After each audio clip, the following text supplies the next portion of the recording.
The Toronto Maple Leafs let a lot of good prospects from the late 60s to early 70s get away, and although this guy never turned out to be a superstar, he was probably one of the best two-way players that the Winnipeg Jets had in their early years in major leagues.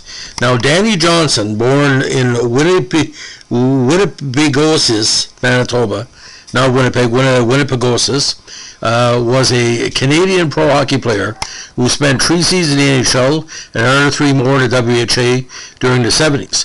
He was a inaugural member of the Vancouver Canucks team in 1970. Now, how he got to the Canucks is very interesting. He was signed by the Toronto Maple Leafs following a junior career, undrafted, and spent 5 years with their Central Hockey League CHL affiliate, the Tulsa Oilers. Now, in Major Junior, he played with Flin Flon, Fort Francis, and the Brandon Wheat Kings, put up some really, really decent numbers, 55 points in his last season in Major Junior. Now, with Tulsa, he put up some okay numbers, but by the time his 5th full season with Tulsa really, really kicked in, he was one of the better players in the association.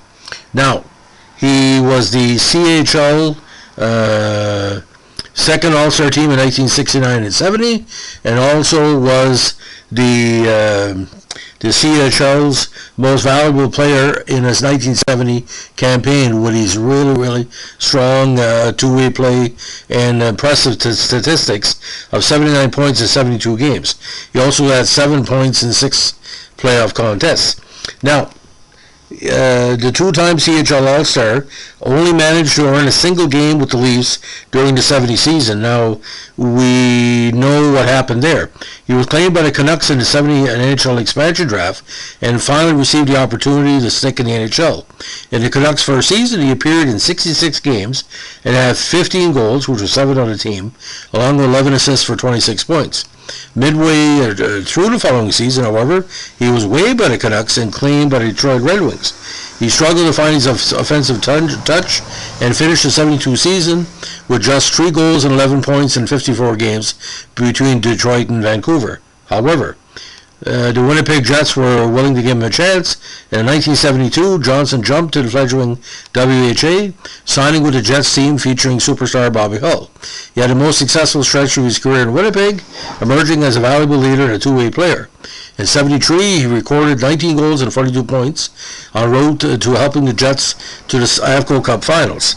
Over the next 2 years, he had another 34 goals and was named Jets captain for 74-75 before retiring the following year. Now, some really, really impressive numbers. CHL totals, 264 points in 340 games, including 103 goals, 27 points in the playoffs. In the NHL, he had 37 points in 121 games, 18 goals. And in the WHA, he had 111 points in 232 games, including 53 goals, with 5 goals in 18 games in the playoffs. Now, he was at the MJHL second All-Star team in 64. He won a CPHL title in 68. He was a CHL second All-Star team 69 and 70, and of course 70 won the MVP, and he also was inducted as an honored member, well-deserving of the Manitoba Hockey Hall of Fame. But when news crossed the doorstep, unfortunately, he passed away on March 6, 1993, at the young age of 48 in Winnipeg. Now, 5'11", 170 center, also played with Team Canada for a short while, but Danny could do everything on the ice, and when you have Bobby Hull on your team and you're made captain, everything used to go through Bobby at the time, and he probably said, Bobby said, Danny's a good suggestion for captain, and he had leadership qualities. You're not made captain of any team unless you can guide the way for the veterans, for the players that are coming up in the dressing room, on the bench. And Danny Johnson, a very underrated player.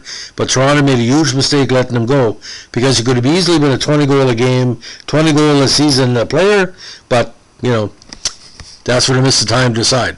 So that's the legend of the great Danny Johnson. If you like what we're doing here with our podcast channel, give us a like, comment, subscribe, and don't forget, keep your stick in the ice. Bye.